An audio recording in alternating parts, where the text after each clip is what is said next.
Muy buenas tardes, bienvenidos todos al panel titulado Lenguas y Culturas Mestizas, Música, Folclor, Literatura y Costumbres. Yo soy José Luis Vega, director de la Academia Puertorriqueña de la Lengua Española, y mi función es presidir la mesa, que es una función bastante cómoda porque me da el privilegio de presentar a los queridos amigos que me acompañan en la mesa y luego ellos se ocuparán del resto. El deber de coordinar la mesa estará a cargo de Rafael Felipe Oteriño, sentado a mi derecha, argentino, de La Plata, poeta, publicó 12 libros de poesía. Su obra se encuentra reunida en Antología Poética, un libro del 97, en Cármenes, en La Mesa Desnuda, y Eolo y otros poemas. Ha tenido múltiples reconocimientos, entre ellos el primer Premio Nacional de Poesía en 2 ocasiones, en el año 85 y en el 88, el Premio Conex de Poesía también en 2 ocasiones, en el año 89 y 93, recibió la consagración de la literatura bonaerense en el año 96, es Premio Esteban Echeverría en el año 2007, recibió el Gran Premio de Honor de la Fundación Argentina para la Poesía en el 2009, la Rosa de Cobre de la Biblioteca Nacional en el año 2014, Gran Premio de Honor de la Sociedad Argentina de Escritores, y codirige la colección Época de ensayos sobre poesía, donde han aparecido 2 de sus libros, Una conversación infinita del año 16 y Continuidad de la poesía del 2020. Es miembro de número y vicepresidente de la Academia Argentina de Letras. Además, aunque él cuando anda de poeta no le gusta que eso se comunique, es uno de los más destacados juristas de su país, Rafael Oteriño. Nuestros panelistas serán Fernando Nava, mexicano de León, cuenta con estudios profesionales en música, lingüística y es doctor en antropología. Su producción académica comprende más de 20 fichas entre libros, artículos, capítulos de libros, todo principalmente sobre música tradicional y sobre lenguas indígenas. Fue investigador del Instituto Nacional de Bellas Artes, del Colegio de México, y desde el año 91 del siglo pasado, de este siglo, 1991, lo es del Instituto de Investigaciones Antropológicas de la Universidad Nacional Autónoma de México. Fue director general, fundador en 2005 del Instituto Nacional de Lenguas Indígenas. En 2018 ingresó como miembro de número de la Academia Mexicana de la Lengua y actualmente es el coordinador de posgrado de la Universidad Autónoma de México. Él va a compartir una ponencia titulada Costumbres literarias, folclóricas y musicales en México, variedad de mestizajes culturales y lingüísticos. También nos acompaña Zoila Vega Salvatierra, peruana, de Arequipa, la ciudad añorada por muchos de los congresistas que aquí nos encontramos, catedrática de investigación musical en la Escuela de Artes de la Universidad Nacional de San Agustín, de su ciudad Arequipa, docente en la maestría de musicología de la Pontificia Universidad Católica del Perú. Zoila es licenciada en Artes, mención de música por la Universidad Nacional de San Agustín de Arequipa, magíster en musicología por la Universidad de Chile, doctora en Ciencias Sociales por la Universidad Nacional de San Agustín de Arequipa y doctora en Musicología por la Universidad Nacional Autónoma de México. Es miembro de la Sociedad Internacional de Musicología y de la Asociación Internacional de Estudios de Música Popular. Ha publicado texto y contexto de la obra de Roberto Carpio, en la Arequipa del siglo XX, vida musical cotidiana en la Arequipa del oncenio de Leguía, 1919 a 1930, música en la Catedral de Arequipa de los años 1609 al 1881, además de varias publicaciones sobre música peruana en diversas revistas especializadas. Su ponencia se titulará Lo que el tiempo devoró, géneros musicales mestizos de canto y baile del sur peruano del siglo XIX. Y nos acompaña también Rolando Catán, poeta hondureño de Tegucigalpa, miembro de la Academia de Lengua, de la Academia Hondureña de Lengua y correspondiente de la Real Academia Española. Entre los premios a su obra se destacan el Premio Nacional de Literatura Ramón Rosa del año 22, el 20º Premio de Casa de las Américas de Poesía Americana. Recibió mención de honor en el concurso bienal de poesía Rubén Darío del año 2013, es Premio Nacional al Voluntariado Cultural y el reconocimiento OTIL de la Secretaría de Relaciones Exteriores de México. Su poesía ha sido publicada en revistas, libros, antologías de más de 40 países, traducida a 15 idiomas y ha sido invitado a leer en más de 50 festivales en todos los continentes del planeta. Entre sus libros de poesía se destacan Animal no identificado, Acto textual, El árbol de la piña, Luciérnaga de otoño, Gabinete de curiosidades, Los cisnes negros. Inicialmente estaba prevista también una intervención del puertorriqueño Ángel Quintero Rivera, que hubiera dado la perspectiva musicológica del mundo del Caribe, pero lamentablemente por problemas con los billetes de avión no pudo estar presente.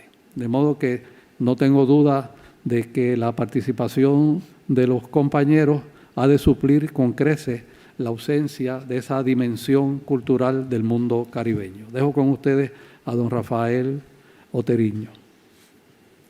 Gracias, José Luis. Bueno, el tema que nos reúne en esta mesa es lenguas y culturas mestizas. De entrada quiero decir que el plural es significativo. Ya comporta toda una definición. Lenguas y culturas mestizas. Así como el enunciado de este congreso fue lengua española, lo que también tiene una bajada de línea porque está hablando de lengua española y acto seguido mestizaje e interculturalidad. Aquí entre nosotros estamos hablando, ya está aceptado entonces hablar en plural, lenguas y culturas mestizas. ¿Qué significa esto? Bueno, esto pone de relieve, en primer lugar, algo que en todo este congreso se está destacando como un valor, como una riqueza, que es la diversidad.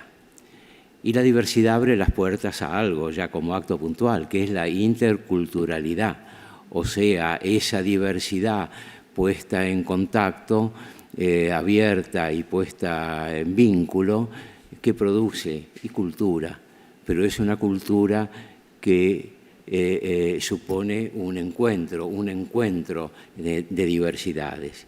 Y esto habla de un proceso muy dinámico, un proceso dinámico que se cumple en el tiempo, que significa también, trae la idea de desplazamientos de obras, desplazamientos de personas, migraciones, traslados.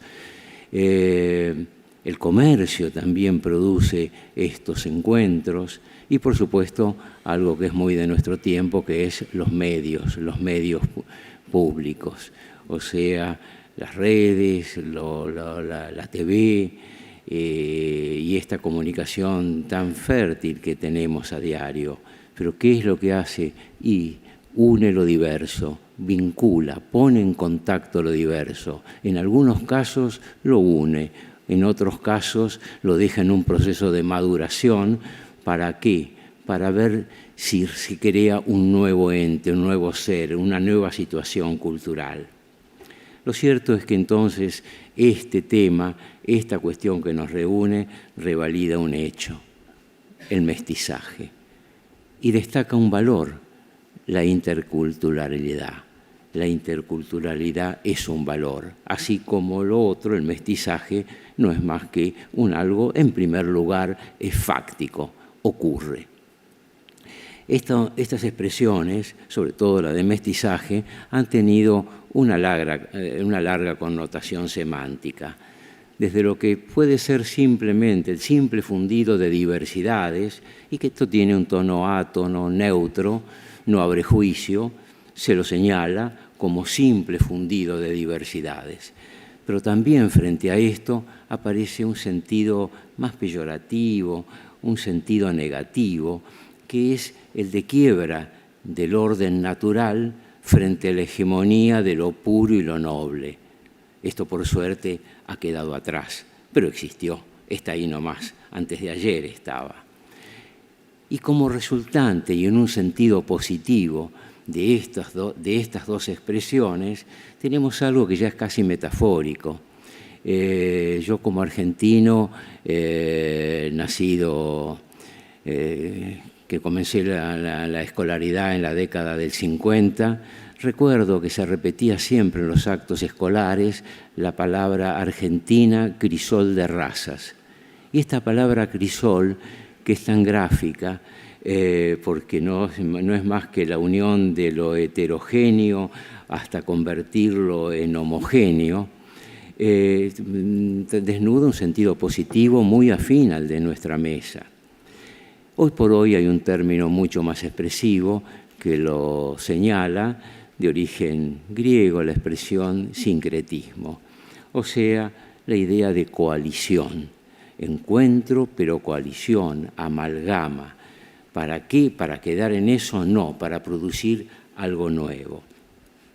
¿Y qué es esto nuevo que produce este mestizaje y este hecho de la interculturalidad? Produce nuevas realidades culturales, variadas identidades regionales y nacionales, y como resultante, como corolario, ¿qué? La idea de abundancia, de riqueza, de tesoro. Y sobre esto trata todo este congreso, la idea de que este encuentro de diversidades es riqueza, es abundancia, es tesoro, y nos impone una mirada no solo entusiasta, sino comprensiva sobre todo.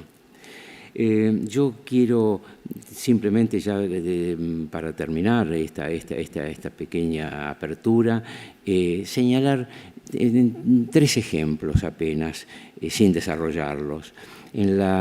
Como ejemplo de poesía de mestizaje, de interculturalidad, de encuentro de diversidades, hay un poeta que fue contemporáneo mío, peruano, José Watanabe, nacido en Laredo en 1947, muerto en el 2007, que es muy curioso, es un caso perfecto de mestizaje y de interculturalidad, porque el apellido Watanabe ya nos está señalando que viene de otro lado, no viene del español. Él era hijo de una criolla de los Andes y de un japonés de práctica budista, zen, con filosofías, con una tonalidad singular que era lo que le llamaba la contención y el refrenamiento. Y bueno, y ahí, en este hijo peruano, se da esta confluencia, esta amalgama y este resultante de una obra singular, una obra que aprende a hablar del silencio, pero a partir de una iconografía de nuestro medio, de la montaña, del río, de la soledad tan propia de ciertos sectores de nuestra Latinoamérica. Otro caso es pero ya tengo que ser mucho más escueto porque no se refiere a la lengua, es el del poeta antillano de Santa Lucía, de la localidad de Castries, Deret Walcott. Este es un caso singular, un hombre inclusive con alguna ascendencia de África y sin embargo formado en la lengua inglesa, y su cultura es la cultura clásica, griega también, y volcada a un paisaje antillano. Y en esa amalgama se hace una obra que mereció el premio Nobel, por otra parte, en el año 95 más o menos, y él hace navegar por las Antillas a Ulises. O sea, toma de allá, de la vieja cultura clásica, y la hace y la imbrica, la emparenta con un paisaje tan distante, tan lejano y tan distinto. Y por último, ya esto tal vez sea un caso de una interculturalidad, ya no de mestizaje, pero híbrido, atípico, que es una etapa de Borges. Borges, el escritor argentino, que se formó, hizo su secundario en Suiza y que pasó por un tiempo en España y llegó a Sevilla y estuvo en Mallorca, y ahí aprende y encuentra a su maestro Cansino Sassens y toma una poética de ese momento que era el ultraísmo. Esa la lleva al Río de la Plata cuando él tiene apenas 20 años y publica sus 3 primeros libros queriendo recuperar un lenguaje rioplatense, un lenguaje argentino. Él después va a decir, yo en aquellos primeros libros, dice, quise ser argentino sin saber que lo era, porque él buscaba en los diccionarios de argentinismos palabras que entendía, madrejón, espadaña, atorrando, palabras, utiliza en un poema, sin una C de agua, C no sed, C, palabras que incorpora a esos 3 primeros libros, uno de ellos, Fervor de Buenos Aires, ahora está en este año cumpliéndose los 100 años de su edición, y él, ¿qué hace también? Una amalgama pero en su propia persona, tomar de lo que era su formación clásica y tomar otra que era la que entendía que era el habla de la calle y tratar de hacer un lenguaje. Después él descree y lo deja de lado. Bueno, yo con estos 3 ejemplos, y perdonen si me he extendido, quiero dejar ahora los que nos van a traer la luminosidad a esta mesa, a nuestros panelistas. Vamos a utilizar el orden alfabético para la exposición de ellos. Y en primer lugar, entonces, le cedo la palabra a Rolando Catán. Gracias. Y muchas gracias a todos ustedes por estar en el último día de este maravilloso congreso. Se han dicho cosas sumamente valiosas y han sido jornadas extenuantes, así que agradezco mucho su presencia y es un honor estar en esta mesa con tan destacadas personas. Yo hablaré un poco de la literatura, de las lenguas, y quisiera hablar del mestizaje desde los orígenes de nuestra lengua hasta los encuentros. Ignoro si entre los amantes de los datos inútiles, mis semejantes, hay uno que guarde en el oscuro reposo de una gaveta un compendio de las ligeras frustraciones de la historia. Pero si tal manuscrito existe, debe incluir la anécdota de Luis de Torres, un judío que se convirtió al catolicismo poco antes del primer viaje a las Indias. Ahí, imborrable entre las amarillas páginas que escribió Colón, consta que había vivido con el adelantado de Murcia y había sido judío y sabía hebraico, caldeo y algo de arábico. Y el almirante confiaba que los conocimientos plurilingües de Torres le servirían para comunicarse con los lugareños mercaderes judaicos. Pero llegó a la isla de los taínos, en donde no valían de nada las históricas lenguas occidentales.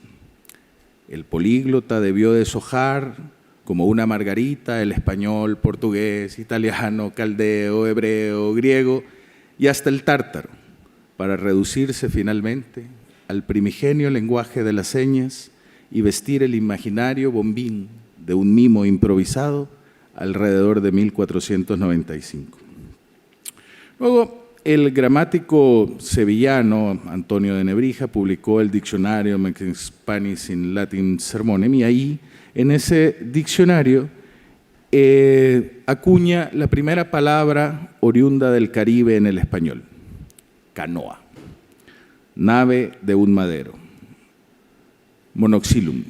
Ello a raíz de las bitácoras del viaje de Colón. Era todo un baxo de 5 o 6 leguas, dice, sugirió por ahí. Dijeron los indios que llevaban que ahí había en ellas a Cuba andadura de día y medio con sus almadías, que son navetas de un madero a donde no llevan vela. Estas son las canoas. Aquí entre paréntesis SIC, ¿no? Está tal cual lo escribió Nebrija. El simbolismo es sublime. En la primera voz americana en ingresar a nuestra lengua, figura un encuentro. Invoca el momento cuando los nativos se acercaron a las carabelas. Y es que al final nuestra lengua es precisamente un cúmulo de encuentros. No somos una lengua original, somos una lengua derivada de muchas otras. Y por eso, en la cultura que habitan en nuestras frases hechas y en nuestras palabras, abundan visiones de ver el mundo. Yo, después de leer, por ejemplo, Presencias Reales de George Steiner, me asocié en un movimiento imaginario en contra de las salidas y las puestas del sol. Porque hablamos de ello, dice Steiner, como si el modelo de Ptolomeo del sistema solar no hubiese sido sustituido irreversiblemente por el modelo heliocéntrico de Copérnico. Nadie frente a un crepúsculo en la playa enaltece el celaje como una hermosa vuelta del planeta. Hay una cosmovisión heredada que afecta directamente la forma en la que vemos la realidad. Yo quiero seguir apreciando la salida y la puesta del sol desde el centro del universo, aunque la ciencia diga lo contrario. Si dejara de creer en ello, me deshumanizaría, es decir, dejaría de ser polvo, porque humanos y su pariente homo proceden de un antepasado común, humus, tierra. Y de hecho no sabemos exactamente cómo llegó esta variante según el Corominas y Pascal, que hay aparentemente una nube negra en sus mezclas indoeuropeas. Si dejo de ser polvo, si dejo de ser humano, si me deshumanizo, no entendería a Quevedo y no entendería su polvo enamorado. Luego, es del latín expirar, soplar, de donde asciende la palabra inspiración. Su relación con la creación es fantástica. Evoca el soplo original y divino que nos transfiguró ese polvo en carne. La inspiración da vida a algo nuevo, que una vez escrito parece haber existido desde siempre y lo aceptamos como razón de un imaginario o pilar de nuestra tradición. Yo quiero creer, contrario a las acepciones de nuestro diccionario, que la inspiración es algo que el poeta da, en lugar de algo que el poeta recibe. Estas primeras visiones de que somos polvo inspirado por Dios en el centro del universo pueden hacerle sospechar que quien habla es un monoteísta judeocristiano, pero nada más equivocado, porque desde el amor que le tengo a mi lengua, soy absolutamente politeísta. Porque si me someto al quirófano, pienso en Quirón, el centauro sabio de buen corazón, conocido por su habilidad para la medicina. Y así de la misma forma en Atlas, en el pánico del dios Pan. ¿Qué sería del tiempo sin cronos, sin los cronómetros? ¿Por qué no evocamos a los dioses y a sus santidades cuando hablamos de lo eólico, como el libro del maestro de Eolo? Cuando decimos Eolo, ¿realmente sentimos en nuestro corazón que viene del dios viento? O la música, de quien nos hablarán magistralmente, que viene de las musicas, las hijas de Nemocine, la deidad de la memoria. Al fin, todas estas tradiciones monoteístas o politeístas son parte de la tradición o el conocimiento del pueblo, es decir, y permítanme el anglicismo, del folk, de la gente, y el lore, de la tradición o el conocimiento, es decir, nuestro folklore. En su novela, Ted Chiang, novelista norteamericano muy exitoso que después llevaron al cine y me hubiera gustado que se ganara el Oscar, La novela se llama La historia de tu vida, en inglés Story of Your Life. La película se llama The Arrival. Aborda temas relacionados con el relativismo lingüístico y la percepción del tiempo que me gustaría contar a modo de una provocación. Louise Banks, una lingüista contratada por el gobierno de Estados Unidos para comunicarse con unos misteriosos extraterrestres que de pronto han llegado a la Tierra. Su tarea es responder dos preguntas, que los extraterrestres les respondan dos preguntas. ¿Quiénes son y qué quieren? A medida que Louise aprende el lenguaje alienígena, empezando a comunicarse como Luis de Torres, con el bombín de Mimo, etcétera, hasta que poco a poco empieza a descifrar sus vocablos, comienza a experimentar una serie de visiones que le permiten ver su propia vida en un tiempo no lineal, donde el futuro y el pasado se entrelazan. Aprender la lengua de los extraterrestres le cambia la forma en la que Luis ve el tiempo y su propia existencia. Y eso le permite después tomar decisiones basadas en una comprensión más profunda de la realidad. Y para mí, esta película o esta novela nos lleva a una hermosa metáfora de la cosmovisión que una lengua tiene. Pero yo quiero contarles aquí dos experiencias personales. Una en el Festival de Jiangsu, un festival en China que fui invitado junto con un grupo de poetas hispanohablantes y otro grupo de poetas chinos. La idea del festival era defender la poesía como un lenguaje universal. El poeta que nos invitó es el poeta Zhang Lian, que ha escrito mucho sobre los orígenes simbólicos de su lengua. Tiene un libro maravilloso que se llama Concentric Circles, en los que va básicamente hablando de los círculos concéntricos que tiene la lengua china, parecida a lo que son nuestros prefijos y sufijos, y empieza a abordar este prefijo está en todas estas palabras, y este sufijo está en todas estas, pero en sus casos son símbolos. Nos invitó a un ejercicio que ha sido una de las mejores experiencias de mi vida lingüísticas. El ejercicio era muy sencillo, nos puso un poeta chino enfrente a cada poeta hispanohablante, un traductor del inglés en el centro, y nuestra tarea era traducir el poema chino al español. De repente me encuentro en el poema con la palabra caballero. Yo quería determinar si se trataba de un caballero de la corte o si era relativo a la caballerosidad. Y cuando empecé a especificar y a quererme acercar al carácter, me di cuenta que para ellos no existían las palabras como tal, sino un cúmulo de ideas en donde los ideogramas empezaban a generar conceptos. Por decirlo de alguna forma, porque no recuerdo muy bien el chino, ahí estaba la honestidad, la valentía, el valor, en todo ese carácter, y el conjunto de esas ideas era interpretado como caballero.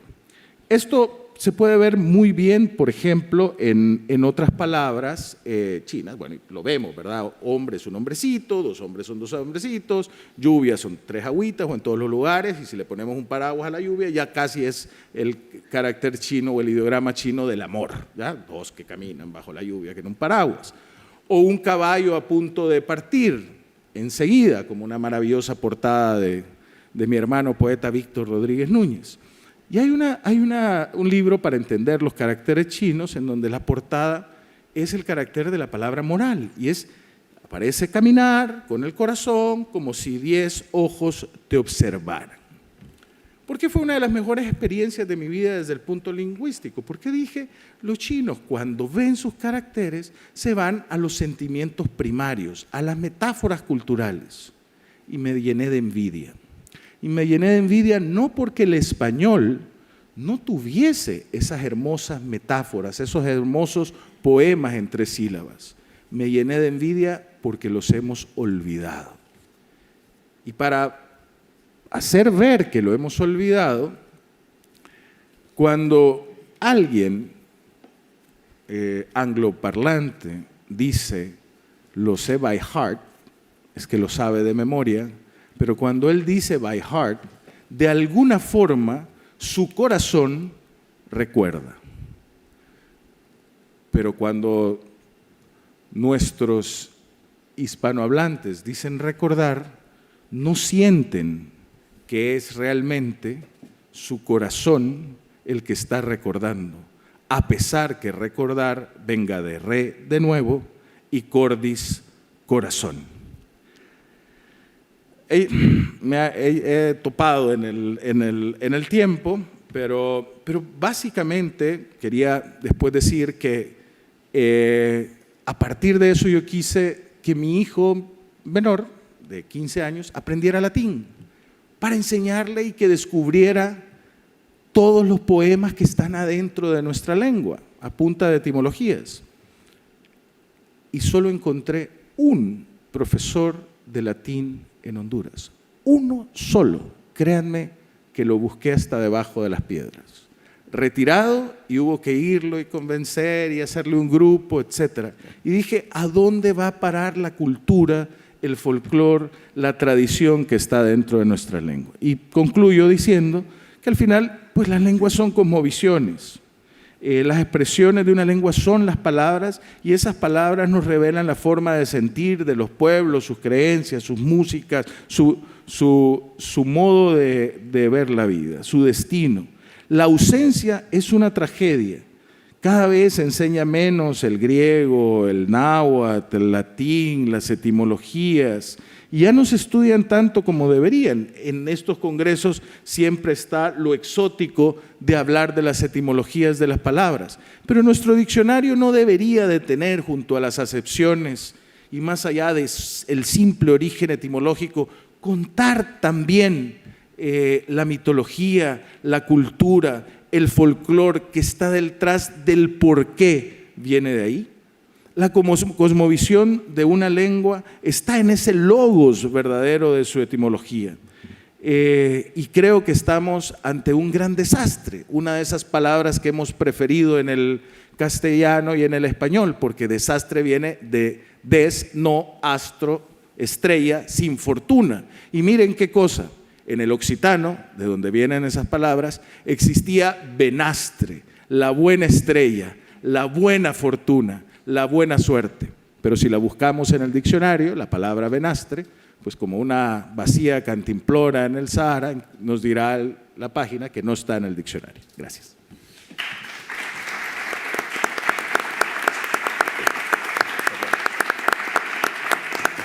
Muchas gracias, Rolando Catán. Ahora concedemos la palabra a Fernando Nava.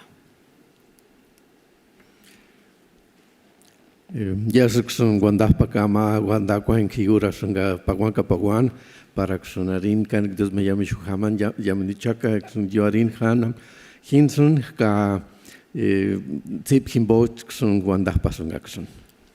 Les hablé en purépecha, una lengua que uso todos los días en mi casa y fuera de ella en México. Bien, pues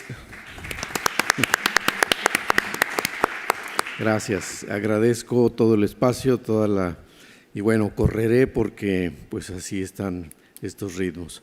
Este es mi plan de exposición y rapidísimamente pues un encuadre, unos ejemplos y unas palabras semifinales pues para que esto no termine, ¿no es cierto? En el mosaico multilingüístico, pues bueno, presento así el panorama de las familias de lenguas que se hablan en nuestro país. Esto pues no se valora sino en términos comparativos, en una sana comparación, claro, en tanto que de las 11 familias indoamericanas que se hablan en México, pues comparados en números, vean pues las lenguas europeas que corresponden a 5, y si hacemos un esquema de esto, ¿verdad? Perdón, acá están las 5 familias de lenguas en que se agrupan genealógicamente todas las europeas, y pues vemos este cuadro donde ya con la extensión territorial, pues bueno, matizamos por dónde andan nuestras respectivas realidades multilingüísticas. Estas son las cifras, es una exuberancia lingüística, pero lamentablemente pues no está tan equilibrado el tema, en tanto que hablamos las lenguas indígenas en mi país alrededor de 6 millones, que somos más o menos el 6% de la población. Bien, paso a las costumbres literarias. Enuncio también que Es que encendieron una cosa que me estaba guiando. Bueno, a ver. Voy a contrastar así también en términos muy generales grandes aspectos de la población hispanohablante frente a la población hablante de lengua indígena. En ese sentido, pues la población hispanohablante se nos presenta más alfabetizada y más menos alfabetizada en español, la población hablante de lengua indígena, y realmente sin alfabetización en la lengua indígena. ¿Por qué? Por la oralidad. Son lenguas, como en muchos espacios del mundo, que viven en la oralidad. Y en cierta consecuencia de lo anterior, la población hispanohablante pues cuenta con una literatura oral, así como con una literatura escrita, no así la población hablante de lengua indígena, que es preponderantemente una literatura oral y no le falta literatura escrita, pero son movimientos nuevos de los últimos 30 a 50 años, cuando muy atrás. Este es el panorama de las costumbres literarias, así de general, para que, bueno, pues podamos tener oportunidad de detenernos en algunos ejemplos. En cuanto a las costumbres folclóricas, pues también la población hispanohablante, presento, tiene más apego a una vida derivada de la industrialización. Sí, ahí voy, es que estoy. Y la población hablante de lengua indígena, pues menos, una vida menos apegada a los hábitos industriales derivados de, ocupa preponderantemente zonas rurales, que ya las fronteras están muy desdibujadas, pero bueno, en algún sentido. Y la población hispanohablante, entonces, tiene menos elementos respecto de poder referirse como en términos de la autosubsistencia, en tanto que la población hablante de lengua indígena predominantemente pues tiene unos hábitos de autoabastecimiento y esencialmente por la agricultura. Otras costumbres folclóricas, si es que cabe, tanto las anteriores como estas, en cierto modo sí, pero bueno, hice el matiz, ¿verdad? En términos de la identidad, la población hispanohablante tiene una tendencia generalizante a una identidad compartida, pues a veces en estos elementos pues de la cultura de masas, ¿no? En tanto que la identidad de la población hablante de lenguas indígenas tiende a ser más particularizante, más regionalizada, más local. Y bueno, dos rasgos, la alimentación y la indumentaria. Podemos hablar de un patrón muy generalizado en términos de hábitos alimenticios de la población hispanohablante, una forma de vestir muy generalizada en oposición a la población hablante de lengua indígena, que tiene distintas dietas con grandes preferencias a las generadas de su propia tradición agrícola y indumentarias particulares, particularmente valga en las mujeres. Sí, las mujeres, y tanto en sus zonas de origen como en las situaciones de migración a las ciudades, pues tienen su indumentaria que portan muchas de ellas pues hasta con un orgullo declarado. Bien, en términos de las costumbres musicales, lo que puedo decir de la población hispanohablante es que hay una predominancia a la música como factor de recreación, en tanto que en las sociedades o la población hablante de lengua indígena no hay tanto, es más o menos el sentido recreativo. Y a la inversa, la población hispanohablante, gracias por el apoyo de las pantallas de enfrente, me ayuda muchísimo y a ustedes creo que también. La tortícolis ya me la ahorré. Bien, entonces la población hispanohablante tiende menos al empleo de la música en sentido ritual ceremonial, en oposición a lo que hace la población hablante de lengua indígena, donde muchísimas de sus prácticas musicales tienen un carácter ritual ceremonial. ¿Y qué pasa con la población afrodescendiente presente en nuestro país? Rápidamente refiero, bueno, ya no se hablan lenguas africanas en México, ni siquiera las criollas, que sí las tenemos en el Caribe y en la costa atlántica de los Estados Unidos. Los géneros y temas literarios tradicionales de origen africano pues parecen haberse fusionado con lo habido y lo llegado, ¿no? En el folclore, sí, como en otros lugares, hay predominancia de permanencias en danzas y bailes. Y en la música, lo africano, pues sí tenemos ritmos que se propone que tienen un mestizaje con elementos rítmicos, particularmente así como instrumentos musicales. Bien, pues vamos a algunos ejemplos. Aquí tenemos que correr, perdonen.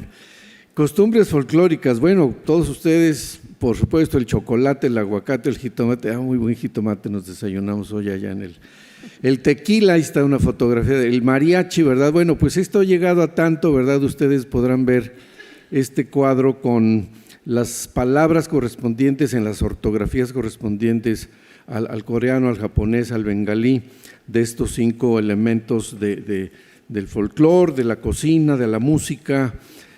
Bien, las costumbres musicales de los pueblos yumanos, refiero a estas danzas ceremoniales con un matiz particular. Algunos textos y títulos de estas danzas, por ejemplo, es Mi mamá está llorando, Cuiminayo, El Sensontle, dar vueltas, por ejemplo, la tonada es Guayego, Weyongwe, Guayego, Weyongwo, Maya, Cacapate, Maya, Weya, Weyongwe, y es demos vueltas, Avena Bronca y otros tantos. Pero lo que pasa con estos pueblos es que está tan desmembrada ya la cuestión mitológica, religiosa, que equivaldría, por ejemplo, a que nosotros enunciáramos, dicho con todo respeto, tengamos una canción donde solo digamos Padre Nuestro, otra canción donde solo digamos que estás en el cielo, otra canción, y hay que armar el rompecabezas, ¿no es cierto? Entonces, este es un reto pues para los propios pueblos, recurrir a la memoria de los viejos, bueno, uno de los ejemplos. De las costumbres musicales, les decía ahí con los mapas más o menos de dónde proceden, la danza de los diablos, ¿no? De la influencia afrodescendiente y los instrumentos. Entonces, el uso de la quijada no se alcanza a ver plenamente, me parece, al hombre que trae una quijada y un bule, un instrumento de frotación de origen indiscutiblemente africanos. Bueno, pasamos a las costumbres literarias, 2 cositas nada más, ¿verdad? La narrativa, ustedes saben, muchos pueblos, entre ellos algunos del centro de México, dicen que la luna tiene un conejo, ¿no? Pues bueno, los seris de esta zona del país al norte cuentan, aquí están unas imágenes de un cuento ilustrado en serie, que estaban compitiendo los animales a ver cuál brincaba más grande, más alto el horizonte, y fue el conejo, fueron las aves, todos intentaron, y el coyote, creo que ustedes ubican muy bien a este animal, pues no se quiso quedar atrás y dijo, bueno, pues yo voy a ser el que brinque más alto, y en las creencias seris, pues la luna lo que tiene es un coyote, ¿no es cierto? Brincó tan alto que se quedó estampado. Si pudieras ir redondeando. Ya está. Un trabalenguas para que por favor ejerciten. Tibiji, biji, tibiji, biji, biji.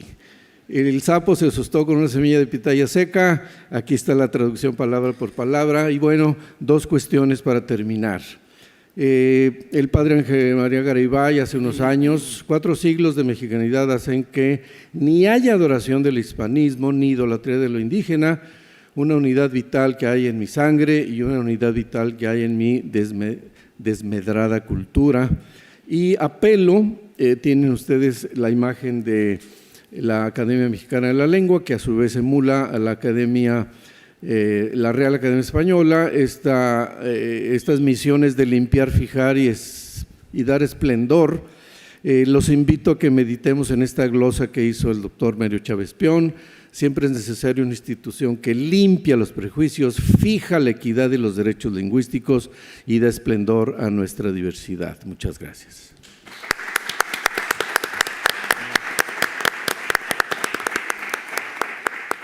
Muchas gracias, Fernando Nava. Concedemos la palabra a Zoila Vega Salvatierra.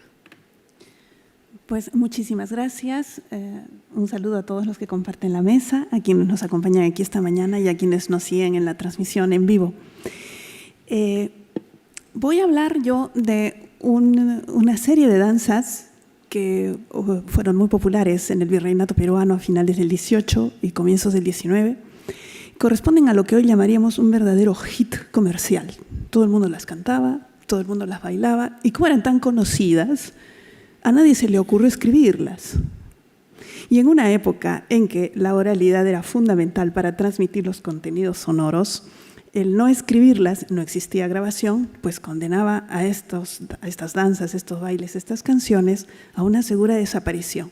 Entonces, ¿cómo algo que fue tan conocido, tan popular, tan bailado, no solo en un país, sino en varios de Sudamérica, puede desaparecer, volatilizarse de la memoria colectiva de una manera tan rápida? En el Perú, estas danzas de las que voy a hablar ahora no llegaron a tener más de 30 o 40 años de vigencia. Se les conoce en otros países, como Argentina, como Chile. Carlos Vega, que es el musicólogo que más ha estudiado estas danzas, logró encontrar algunos informantes muy ancianos que todavía las recordaban a principios del siglo XX en territorio argentino, pero en el Perú recién estamos recopilando algunas fuentes musicales que las mencionan. ¿Y quiénes las escribieron? Pues personas versadas en notación musical, generalmente viajeros ilustrados, que las encontraron lo suficientemente exóticas para poder escribirlas. Algunos las mencionaron en diarios de viaje, en correspondencias, y nunca habíamos puesto sonido a estas menciones. Esto forma parte de un trabajo que estoy haciendo precisamente sobre danzas del siglo XIX y voy a hablar un poco sobre lo que estoy avanzando, sobre todo de la fuente proveniente de la colección Kessner que se conserva en la biblioteca de Hamburgo.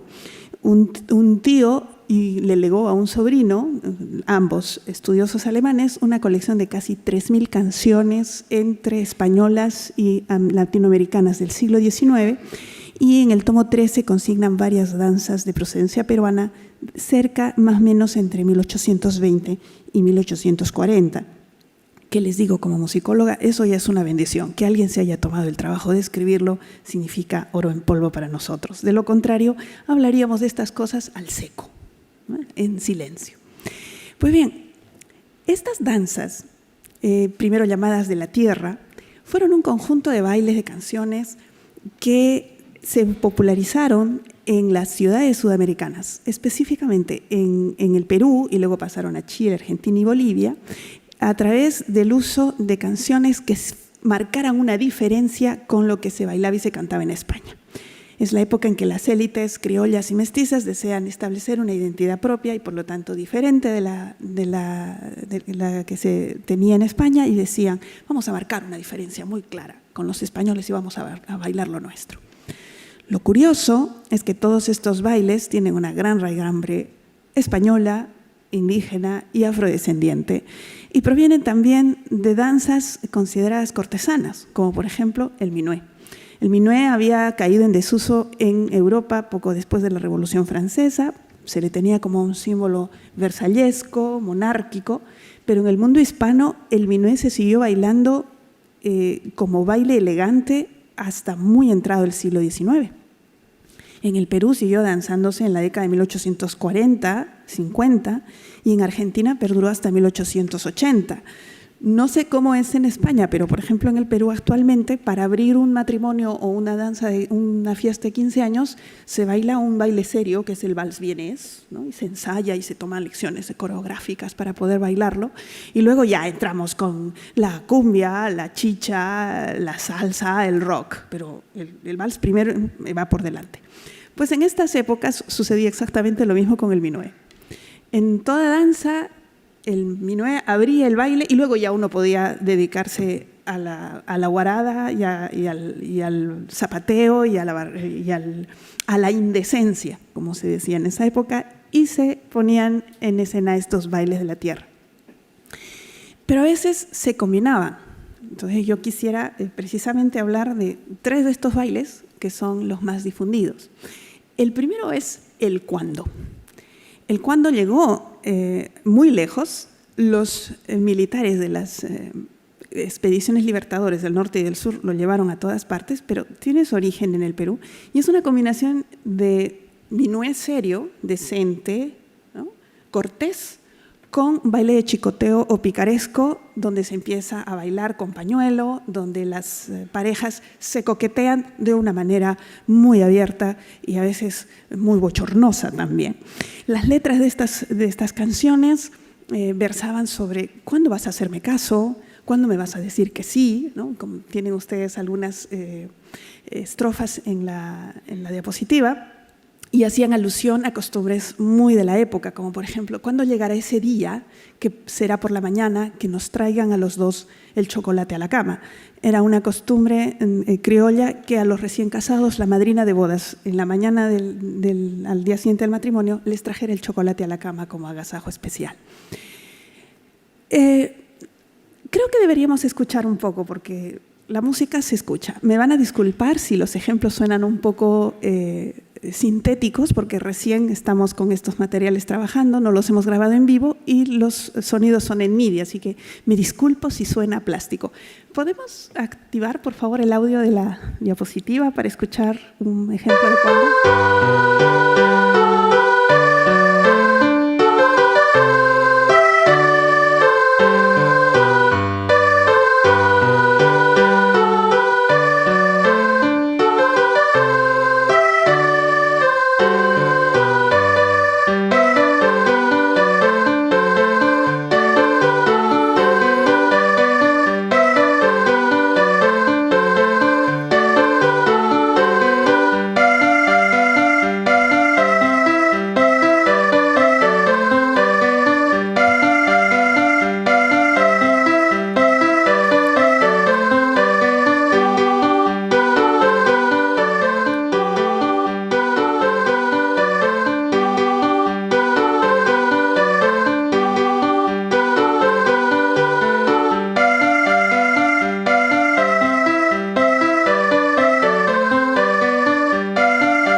Luego tenemos otro ejemplo, la perdiz, que es una danza muy viajera, que al parecer dio origen a varias otras, como el mismis arequipeño, la perdiz bonaerense o el gato en la zona de Mendoza, en Argentina.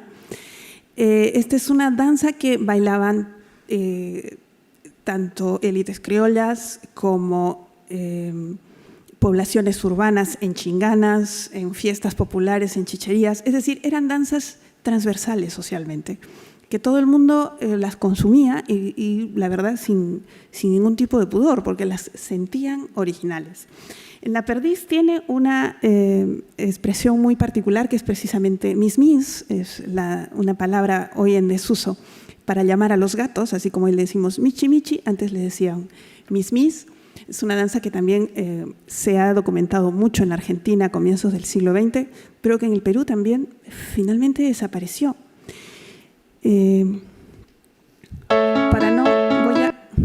Voy a avanzar un poco, porque este género es muy interesante. El bolero generó toda una ciencia en España en el siglo XVIII.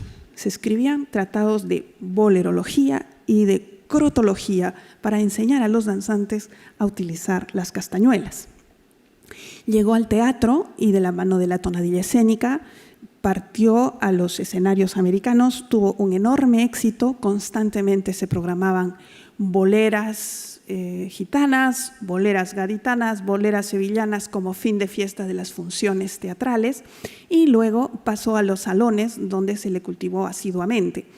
Es muy notable que un género que se consideraba plenamente español fuera muy cultivado en los salones criollos precisamente en la época de la independencia. En la década de 1820, entre 1825 y 1828, los primeros años de la vida republicana, los periódicos limeños publicaban que las señoritas de la tal palacio y de la tal familia habían bailado el bolero en honor a la fiesta del general tantos, y en algunos casos se publicaban amonestaciones. No está bien que una señorita decente baile el bolero, que es muy vistoso, pero que no debe ser bailado por niñas bien de buenos apellidos. Pero 40 o 50 años después, un escritor peruano escribía una carta pública a su hijo y le decía que en tu casa nunca deje de cantarse las romanzas italianas de Rossini, que son símbolo del buen gusto, pero no olvides tampoco cantar yarabíes peruanos, y enseguida voy a hablar de ese tipo de canción, y bailar el bolero español, porque hay que honrar a nuestros padres. Entonces, había una idea de modernidad expresada en la ópera italiana, en Rossini, en Verdi, pero también conservar aquello que nos pertenecía, como el bolero y como el yarabí.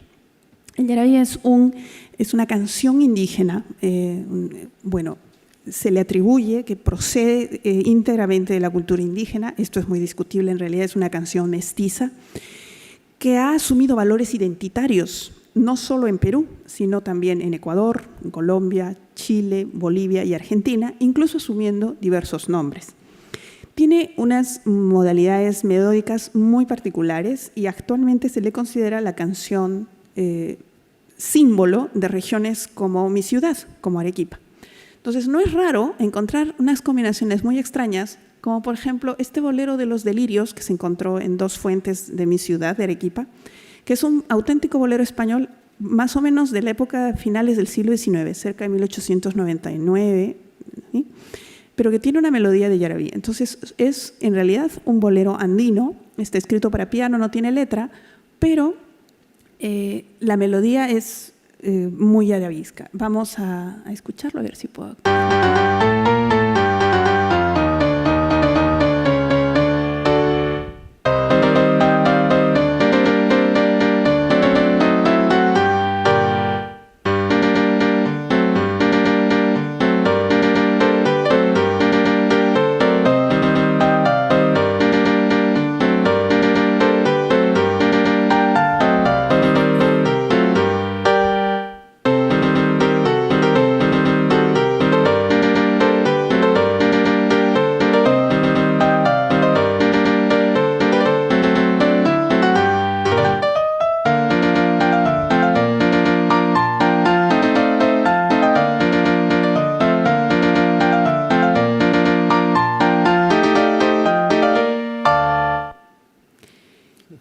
Y bueno, estas danzas con el tiempo fueron desapareciendo, fueron reemplazadas en los salones por danzas procedentes de Europa y consideradas más modernas, más decentes, como la polka, el vals, la mazurca.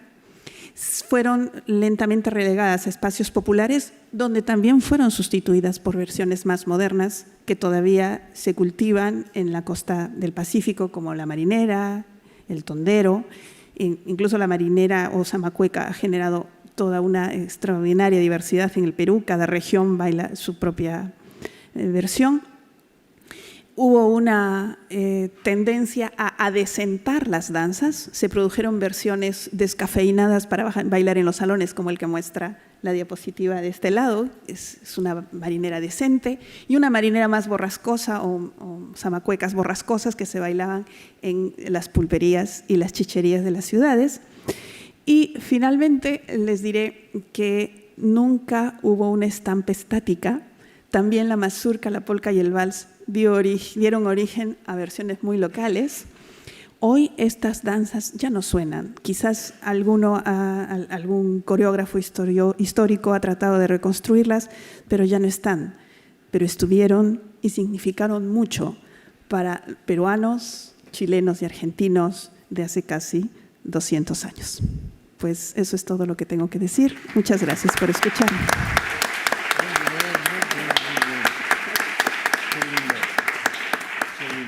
Gracias, Zoila.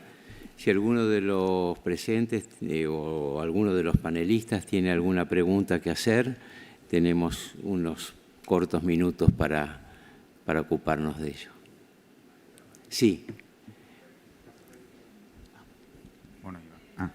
Sí, buenas tardes. Sí, yo quería preguntar, en la música norteamericana y sobre todo en el jazz hay un componente que se le llama el Spanish tinge, que es la influencia hispana, diría yo, más que española, en lo que es el jazz. Por ejemplo, en México se habla que si la cucaracha y demás tiene un origen en las zarabandas, creo que es, si no me equivoco, pero me gustaría profundizar en vuestro área, digamos, de conocimiento, si la música latinoamericana o hispanoamericana en Perú o en México ha tenido influencia en la música actual de Estados Unidos. Gracias.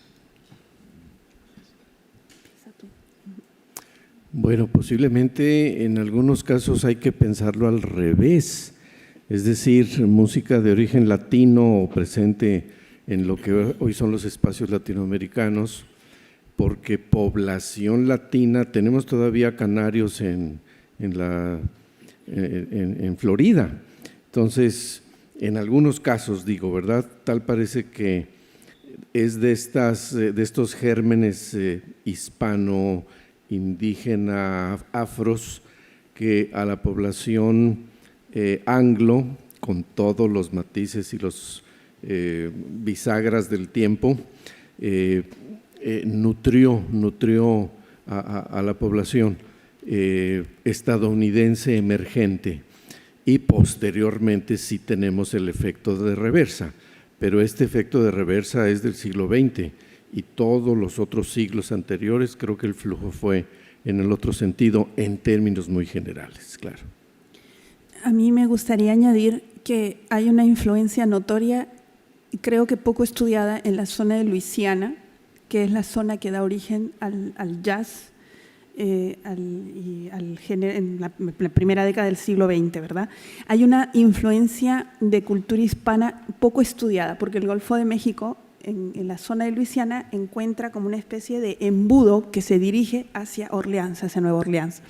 No solo herencia francesa, sino también herencia española. Entonces, faltan estudios que rescaten cómo hacia el jazz y luego hacia el rock llegan sesquiálteros y multirritmos provenientes del mestizaje afro-hispano del Golfo de México.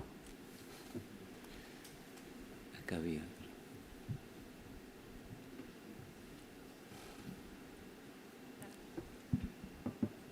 Buenas, yo primero quería agradecer por las ponencias que han sido muy, muy, muy interesantes las tres. Y tenía una pregunta para el profesor Rolando Catán. Usted ha estado comentando un poco sobre las cosmovisiones particulares que existen o que acompañan a las lenguas.